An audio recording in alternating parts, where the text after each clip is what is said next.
Hey friends, welcome back. My name is Anna and this is Tales from the Craft Room. Today I thought I would share with you how I start a Knook hat in the round. Well, yeah, in the round because I don't like going flat with Knook so far. But I have this big twist value yarn. This is in the colorway Warm Brights and I am super excited to see how this knits up. I have a suspicion how it will, but yeah, I can't wait. So I got my yarn. I'm using a 4.5 millimeter hook. This is the one of the hooks out of my Tunisian extended kit that I got from Denise, interchangeable. They do also sell Knook kits. They come with their own little cable, but this is one that my husband did it, but that we put in here as well because it does have a little hole in there to do that. I also have a stitch marker. I like to use these round ones because I like to mark my first stitch, or where I'm between my last and my first stitch, so that I know when I've completed an entire row. So I'm going to start out by chaining 80 and we will go from there. This is only the third time that I have made a Knooked hat like this, so there is room for error, and if that happens, we'll just fix it as we go.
Okay, so when I finished my 80, I took my hook out of the loop, my last loop of my chain. I stuck it in the top loop of the beginning chain, and I followed it around to make sure that I did not twist my chain. And then I put it on there, still, back side, so that my front side stays on the out, if that makes sense. It's the best I know how to explain what I'm doing. So what we're going to do next is, this is stitch number 1, and we're going to pull up a loop all the way around. We should have a total of 80 loops when we get back around to the other side.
All right, if you were counting, we did make it around. We did have 80 loops on the hook when we got back around to our beginning loop.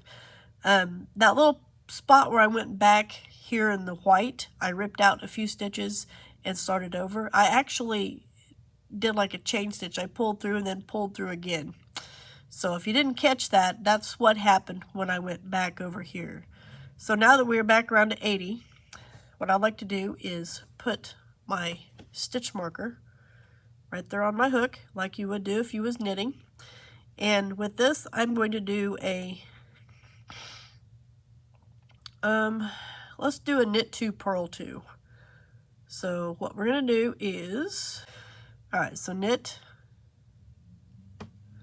knit, and then just like I would do if I was knitting, purl,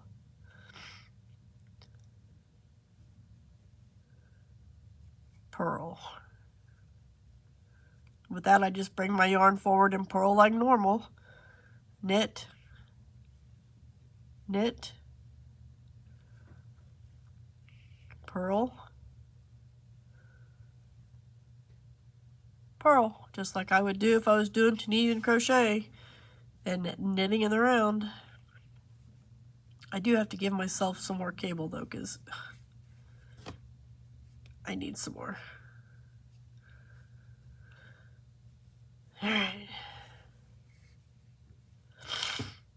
All right, let's continue. Oh no, that didn't get put on.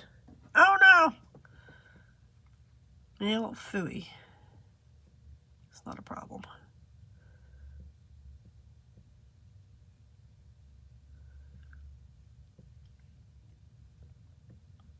Look at that. Piece of cake. And we just go back. All right, let's try this again. Knit, knit, purl, purl, knit, knit, purl, purl. And I will say that is one thing I like about nooking. You notice we was able to pull that back and not lose any of our stitches that we could have potentially lost if we were actually using knitting needles. So yeah, that is one advantage to nooking. So I'm going to continue around, and that's all we're going to be doing for however long you want the brim to be. And when I get back around to the other side, I will show you how I pull this extra cable out so that we can continue on to the next round.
Okay, I have made it all the way around back to my beginning stitch. I did come out even, which is a good thing. And yeah, I still have plenty over here, and I've got enough that I can work with. One thing I would like to say also is you need to make sure that you keep your beginning chain and loops from being twisted as you go around. I find this so much easier when I'm doing it this way. And also the beginning 2 rows of knits and purls for me are so much easier than when I use knitting needles.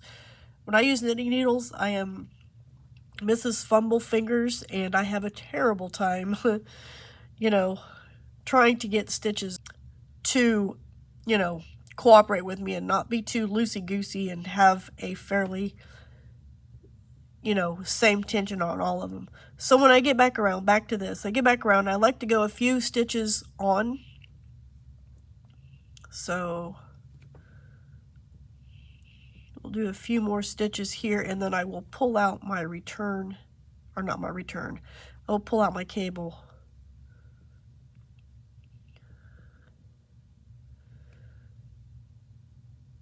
Okay, so like that, that keeps that in place so I don't lose it. And you can, I've done this multiple ways on different hats that I've done. You're always going to pull the one on the bottom. And right there on the bottom, not the one on the top, because that's the one that is holding your current loops. But you can just start out and pull just a few at a time, which I find that easier with this since this is a cord and we've burnt the ends on it. It's still a little rough, but I mean, it's not gonna mess, mine's not gonna mess anything up. So just pull that around. I have just taken it from the other side and just pull it all out at one time, but you can do it either way you like. And I like to leave just, you know, a few stitches back from my end. I don't like to pull it all the way up. So, see, it's right there. We'll pull it back to about right here. Just pull that out. And then I can stretch it out for the next row. And also you need to watch that you don't pull it too tight, that you pull out your, some of the ones that I've seen you can actually tie this. This is small enough that I do have trouble if I tie this. So I just try to have it extra long. It goes clear around to here. So I have plenty of cord here, but in a previous hat, I pulled so hard that I had this pulled up to where it was kind of short. So yeah, I had to pull it out and then, you know, pull it out this way so that it wasn't under the loops. And as I pulled the yarn down, it did gradually cover up the loops. So that's something you do have to watch out for as you continue on around, and then you can just pull that, stretch it out so that you have room to continue on. So from this point, I will do probably about 2 inches of knits and purls, and then I will go straight into just straight knit all the way around. With this hat, I will probably do the same as my beautiful hat and just go up about 8.5 to 9 inches and drawstring the top shut, and it'll be done. So I hope you enjoy seeing how I start a Knook hat, and I will probably come back in another video when I get to the top of this, when I drawstring the top together. So thank you guys for watching, and I will see you real soon in my next video.